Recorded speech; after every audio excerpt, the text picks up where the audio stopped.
Hey, Kate, how are you? It's great to see you today. We're recording this just before Thanksgiving. Where do I catch you? Good afternoon. Thank you for having me. So, with the Miami base, but currently in Arizona, where we work with the Four Seasons in Scottsdale. So, you're catching me before we're setting up a 3-day holiday pop up with them. Oh, that's awesome. Tell me what's the just a little background. What's going on with the pop-up? So, as co founder and CEO of Anatomie for over 2 decades, we've established the brand in a luxury travel lifestyle community. Yeah, The Four Seasons is one of the great examples of success, where we took over retail and stayed successful and stayed there running their shop. So once a year we come, a little bit of a celebrity appearance with my husband, who still designs the line, yeah, where we're very close friends with the residents and management. We always come support. It means a lot to them and to us. yeah. Well, you could go a lot worse places to support. Luckily, you're not you're a luxury brand and not popping up at I won't say the hotel, but one of the there's other hotels I may not want to pop up at as much, especially over Thanksgiving. Well, it's one of the things we've done well. Before all the technology was available to succeed and disrupt industries in multiple ways with multiple companies, we had to do these grassroots, like what was called guerrilla marketing, that people tend to forget these days because they want a shortcut to success with tech.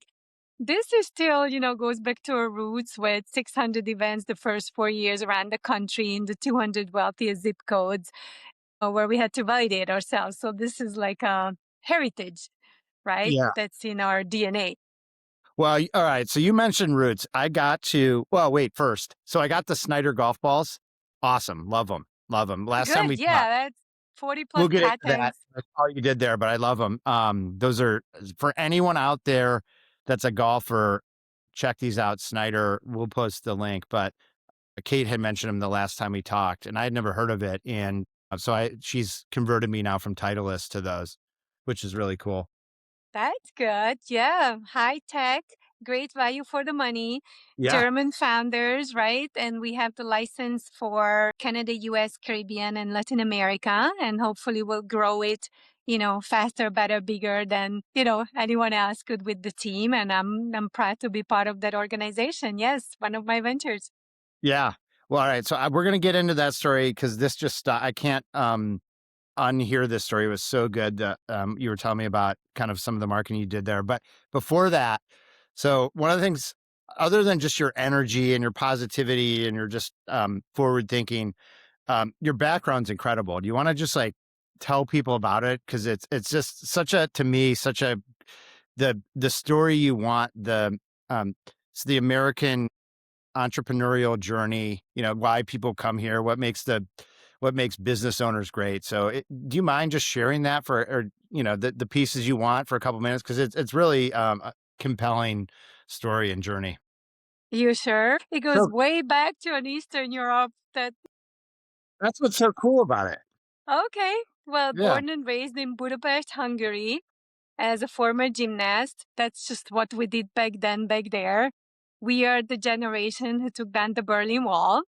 So, I grew up in a very disciplined environment, not partying like the US kids do in high school, right?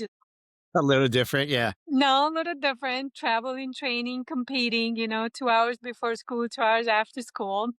So it definitely marked me as a person. And if you don't mind me sharing a couple lessons there, is it translates into business and how I look at entrepreneurship and leadership in general, right? You're only as good as your last season. Every competition and every year, you kind of start from scratch as an entrepreneur. You celebrate your year, but then back at January, oh my God, we're back down to zero. Now we got to sell something again. It's just like that with the balance bar and the floor. yeah, There's also competition that can come at you from every angle, right? Just like some new little company in the garage in Silicon Valley can reinvent how we live and do things. The same way you can have a competitor from totally out of the blue who's talented, skilled, and just works harder than anybody else to succeed. So even if you score a perfect 10, you can't take your success for granted.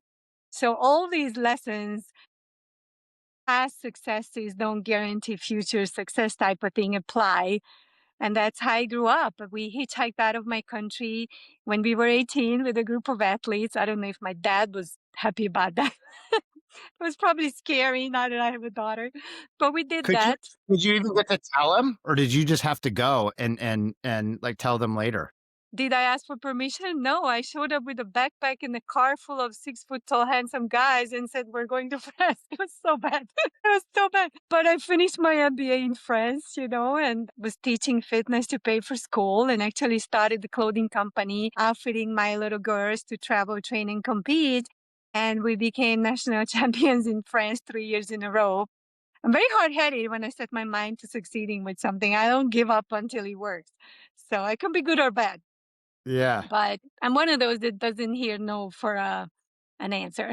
I just keep going, right? So yeah, the journey ended up in the Caribbean and in Miami, where I met my husband who was designing menswear, and we combined forces and created Anatomie together, and worked on it for close to 2 decades. And so, just for people who don't know, maybe give the that's sort of the foundational business that has gotten you into these other lifestyle brands. Yes.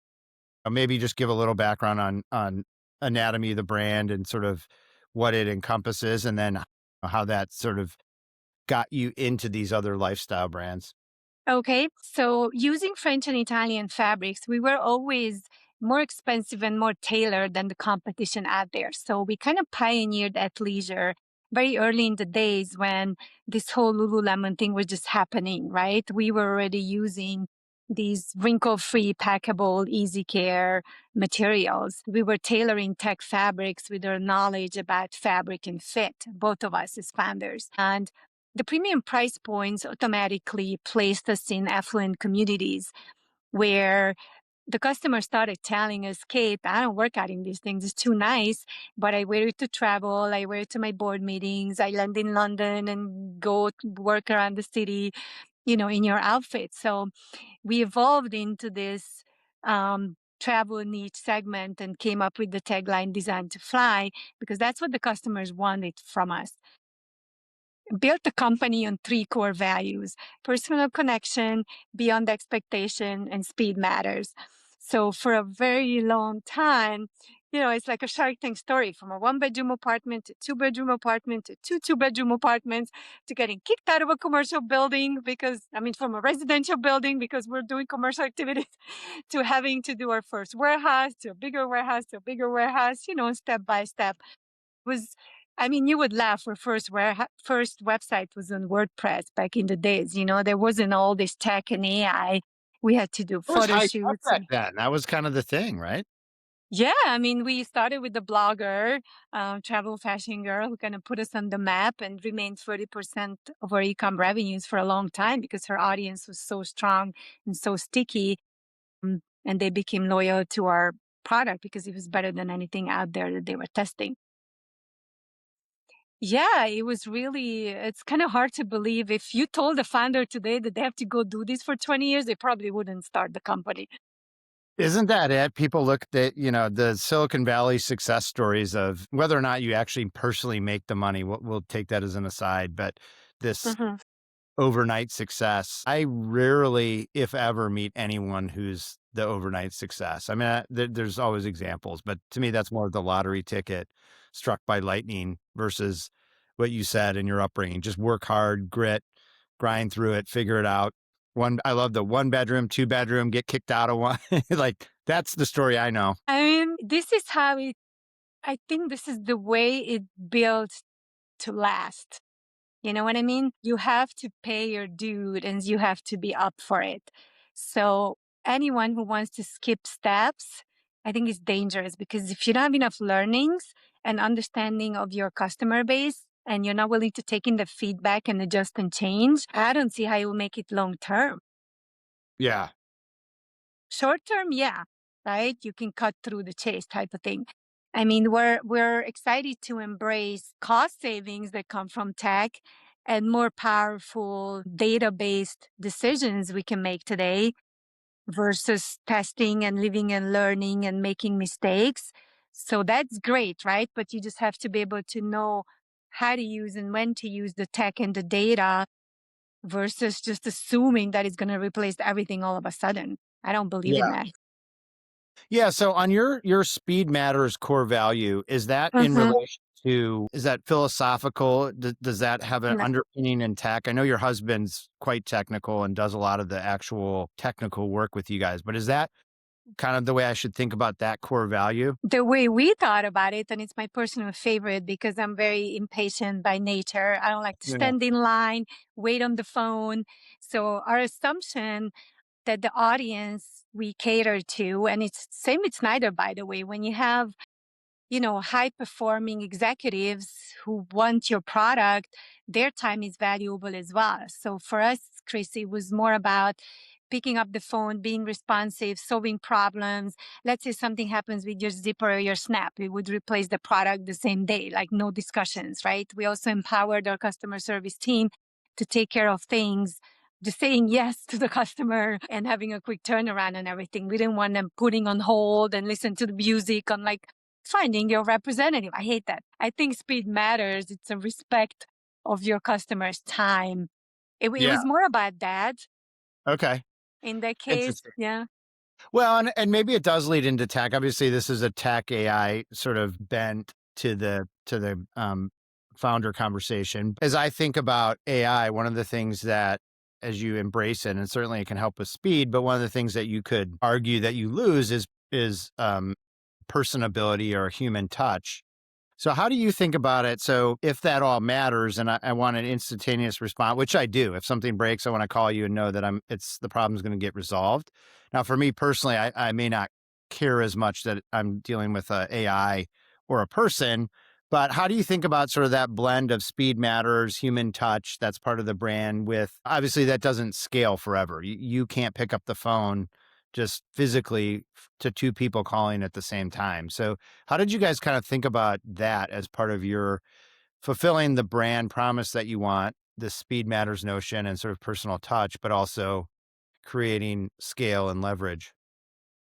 Well, the way you do that is by duplicating the success and what works, right? So now with our AI agents, we can train them on the responses based on the questions that came up the last couple of years. There's so much data it can scrape and give you the answer you want without having to have that person on the phone, even on our chat bot, Yeah. right on the website. So all of my websites in the portfolio companies have that for that reason. Yeah. And the more knowledge, the more questions we ask, the more it learns, and the faster it responds and takes care of things for us. So you're right. There's definitely that opportunity today that's more scalable. The first layer of tech success came from the design side of things and accelerating asset creation at scale. Not just in terms of seasonal designs, where our proprietary design machine can now create more outfits that are more on brand faster than 10 designers in the office could, Yeah. right? But then mixing it with the human component, we can take all that library and do a customer survey and let the customers vote on what they like, which eliminates the second layer of our challenge, which was sample making, right? I don't have to make samples of 100 jackets to find the one that I want, the customers want, right? Because we can create the survey out of the 100, land on the 5, and make the top 3. So there's a waste. We can save on some of the wasteful product developments that we faced previously in our past as a fashion company. If you continue on that path, once those 3 things are made and you pick the 1 or 2 into the collections, now we don't need to create all the photo shoots anymore that we used to, which had hair, makeup, models.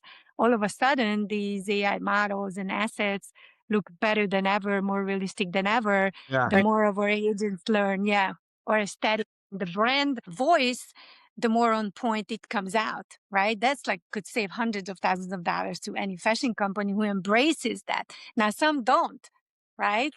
We want to, right? Yeah, speed matters, whether or not it was originally the sort of response time and the customer service, but obviously it matters in getting to market. Sounds like a massive cost potential for savings, but speed, if that's part of a core value as well. Yes, go to market and staying relevant. As you know, Chris, the attention span of the customer base has been greatly reduced, right? People look at ads for 2, 3 seconds. You're not on it for 2, 3 minutes anymore. Even on websites, right? You're 8, 9 seconds, not minutes. When we look and people spend a minute and a half on scrolling because the catalog dropped, that's like amazing. Yeah. Right. So I also think each company and brand has its own core values. You mentioned Snyder with the golf balls. Our team is aligned around clarity, trust, and fun. It's a different industry. La Lienda or Mezcal is evolving around luxury, mindfulness, and community. So I think each founder has to find its own. I like to call it three core values because when you identify them, and you nail them, it translates into operating principles and it gives you a filter on how you hire people, how you go to market, what's important to you, who are your like minded team members you're aligned with that can execute your plan. So your vision turns into a plan, which is a strategy for growth, not just a dream where nobody can connect the dots. Yeah. Does that make sense? It really does.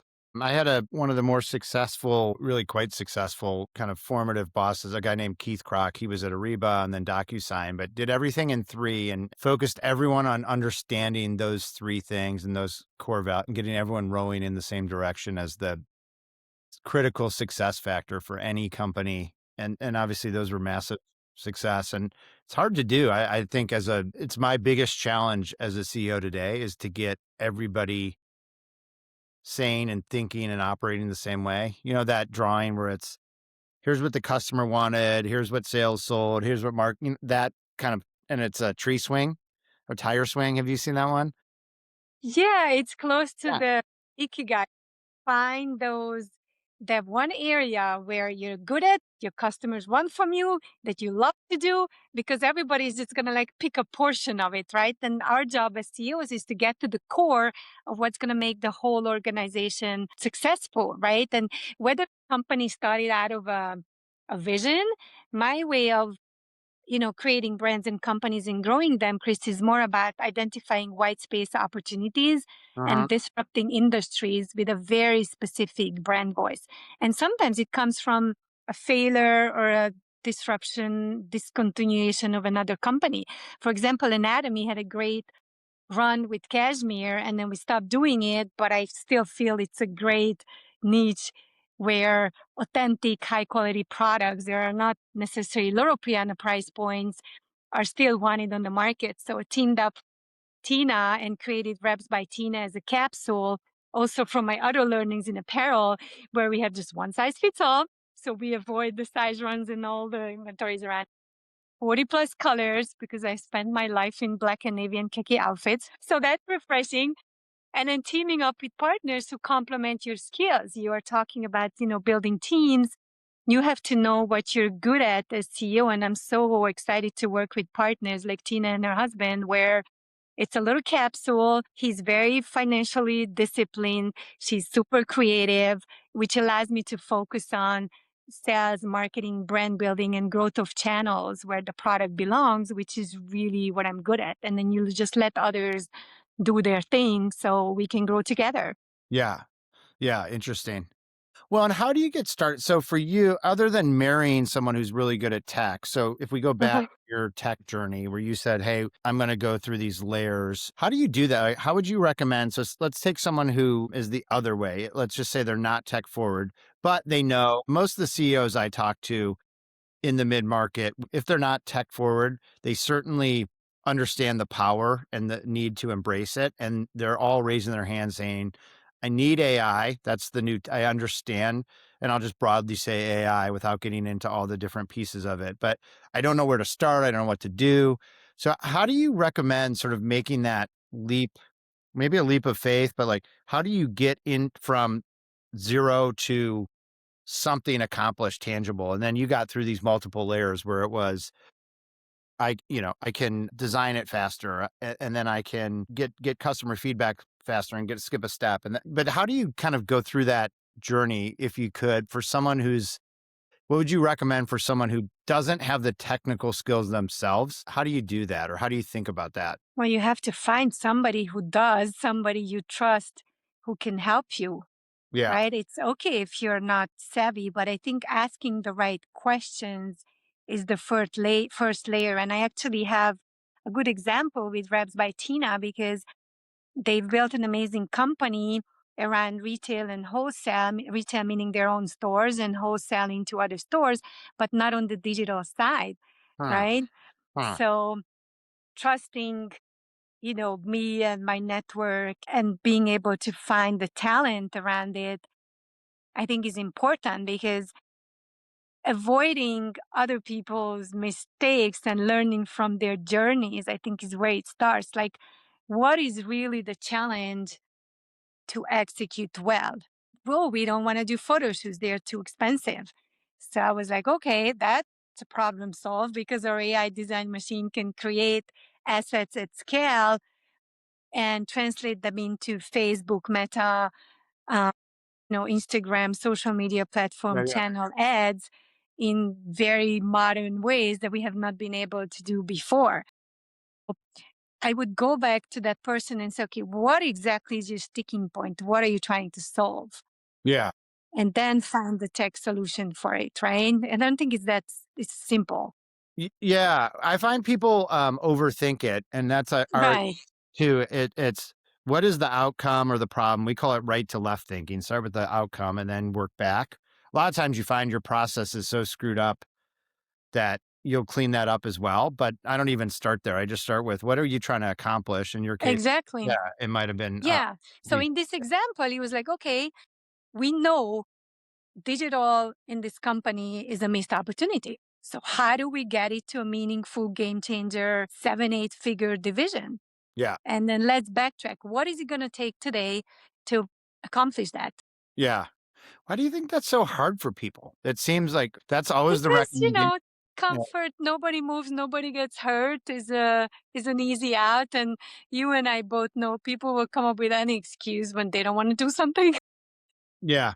Well, right, and it's hard to when you lean into a process. I know this. I know I gotta prepare. It's not you can't lean in and then pop out. You gotta go in and, um Stick to it. You have yes. to stick to it. You can't just stir up the No, that doesn't help. That stirs up the hornet's nest or stirs up the pot and then Yeah, people get offended and then you become a threat, right? Instead of a yeah, solution. So I've done that too. So yeah. that's I know it's not a good idea.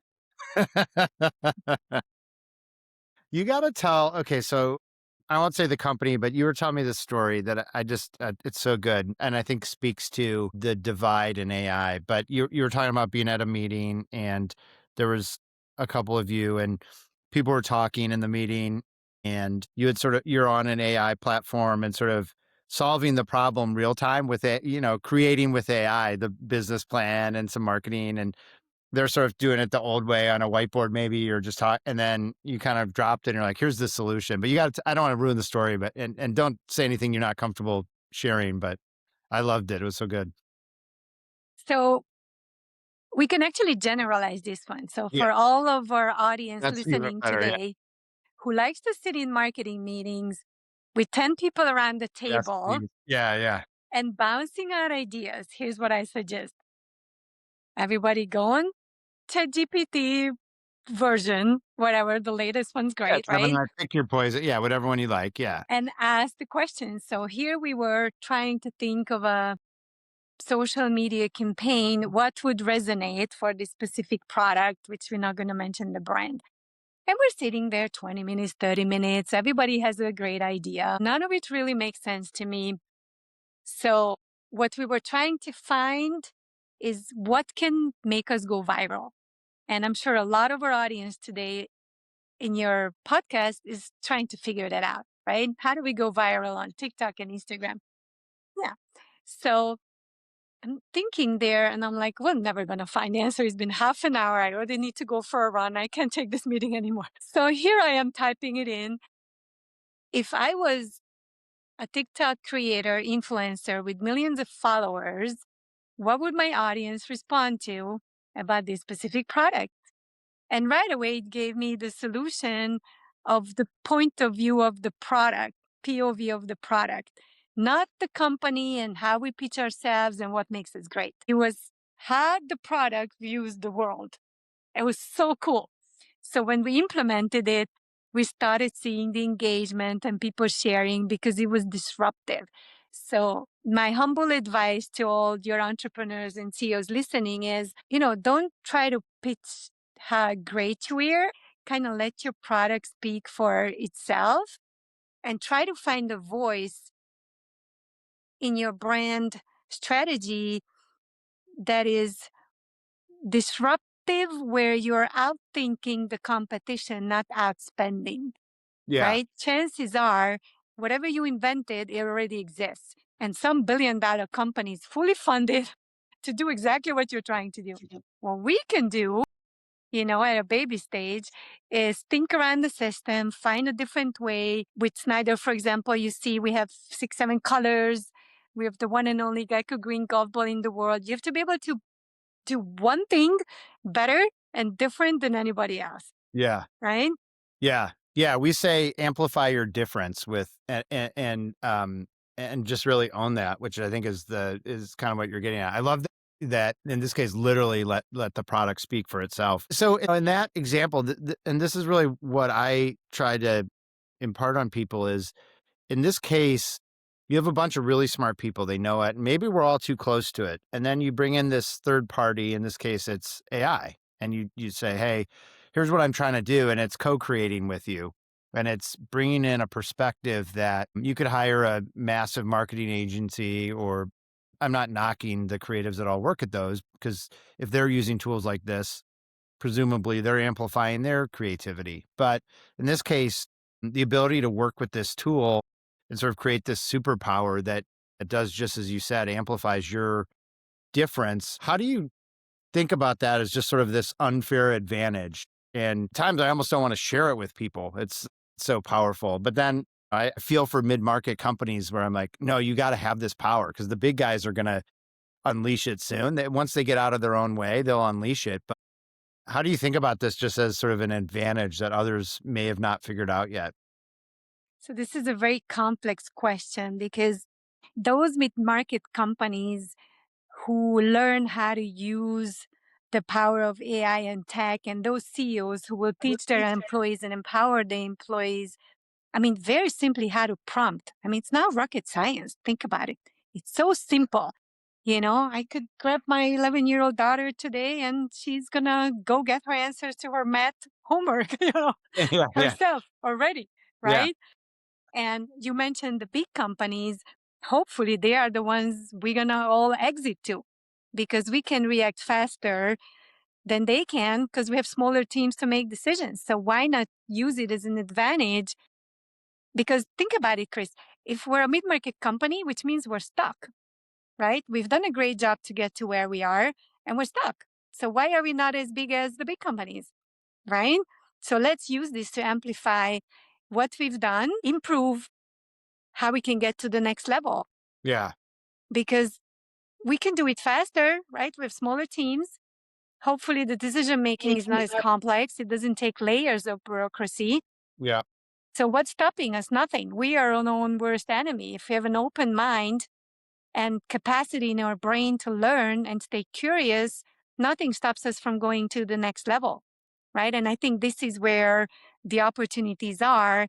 And for us leaders to find the right people, not based on their resumes, but based on an interview and a mindset and a heart in the right place, and just having an open mind to stay curious and learn. yeah. Yeah, I found the best performers for me are high on the curiosity. Today, for Yeah, sure. yeah. The background is much less important. Certainly the education I haven't found to be correlated to what's successful in our. Now we're on the cutting edge of AI technology, and so we have to be extremely curious. Relying on something you learned 5 years ago isn't it just moves too fast. And I found there's just too many changes and things happening. And especially in this space, the amount of money getting poured in, problems are being solved every day. And the ability to navigate and adapt and be curious, to your point around the edge, where what are you special at? And then that may have to change given what customers are, or competitors are bringing to the market. Do you have tips on hiring people like this? People are like, what? that you're The the curious, yeah, open-minded one, they're ready to yeah, learn? yeah. This could be like a It's a dating really app good too, like, where do you question. find the right curious, open-minded, good people? It's like you want them for your companies, you want yeah, I mean, the truth is, the younger generation is more likely to check that box. yeah, Think about it, right? When you run an efficient marketing team around your company, it has to be a new generation, don't you think? Like, because habits are, people don't really change, right? And habits are hard to like break. yeah, And change is not easy to implement, yeah, right? So if you're that's why I'm having a blast with startups. As hard as it is, I feel like it's a fresh start where you're still like fighting the good fight yeah, versus when the company's mature and then changes are so hard to break through. It becomes exhausting in multiple meetings. I do like to go fast. So, yeah, yeah, we have but a okay, it's a good question. I don't want to like not answer. How do you find the talent? Have you ever run a ChatGPT on that? Like, I want to build a team, a high performing marketing team around the next generation of beauty products. Who do you suggest I hire? yeah, I wonder what the answer is. I haven't, and it's really sad. I suffer from this myself where we have a CEO customer who has a sticky note on his screen, laptop screen, use I, because I'll do that. I'll start thinking, and I'm like, I still want to use my brain, of course, but this can give me three options that I can then consider versus this infinity options that I'm starting with otherwise. And so, but it is, I do at times default to the old way. I'm getting better at it. It just like almost just search everything, right? Yeah, well, that's just it. It searches everything. So sometimes there's things I wouldn't have considered. Sometimes it'll confirm kind of what I was thinking in my gut, but that's also useful to know that yeah, that's probably a good area, a good way to think about this. I mean, you think about it, if you have to do something 2 or 3 times a month, I would find a way to automate it. Yeah, Think of you have to write press releases about your company. Done, yeah, right? You got to write a calendar of posts for your social media channels. That takes 5 minutes to get a plan on that. It yeah, used to take a whole group of meetings week over week with a bunch of people. yeah, So I think simplifying and streamlining, planning, forecasting, it's a mistake not to use the tools we have today. yeah, I mean, why would you waste time?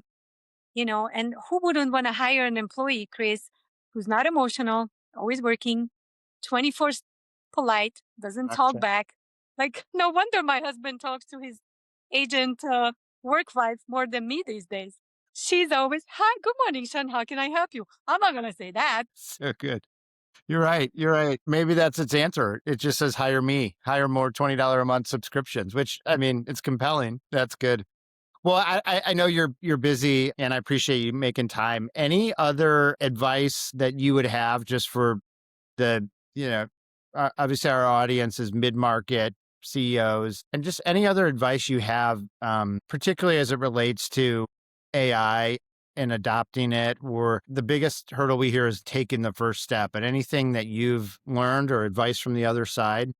I actually think taking the first step is the easiest one because you can prompt questions, check the answers, and see how it resonates with your modus operandi at the company and what problems it solves. I think sticking to it and making it a daily habit across the team is the next chapter of it.